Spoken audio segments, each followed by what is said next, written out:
Hello గురు ప్రేమ కోసమే ఇచ్చిన shock మామూలుది కాదు. హలో గురు ప్రేమ కోసమే నేను థియేటర్లో 4 times చూసా. 5th time మా అన్న వాళ్ళతో వెళ్ళాం. సిఎంఆర్ సెంట్రల్కి అనుకోకుండా వెళ్ళాం.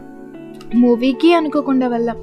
మూవీ టికెట్స్ తీసుకొని లోపలికి వెళ్ళినాక అక్కడ డెకరేషన్ ఎందుకు అవుతుంది అంటే రామ్ వస్తున్నాడు అన్నారు.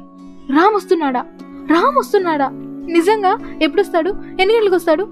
ఇలా ఎంత ఎక్సైట్మెంట్తో అడిగిన నాకు వాళ్ళు చెప్పిన ఆన్సర్ ఏంటంటే రామ్ వస్తున్నారు, ఇంకా ఏ టైము కన్ఫర్మ్ అవ్వలేదు. ఈలోపు మూవీ చూద్దామని మూవీలో రామ్ కోసం అలా రామ్ని చూస్తూ ఉన్న నాకు ఈ ఇంటర్వెల్లో బయటకు వచ్చాక సావిత్రి గారు అడుగుతారే మహానటి మూవీలో, ఆ రేంజ్లో అక్కడున్న వాళ్ళందరినీ రామ్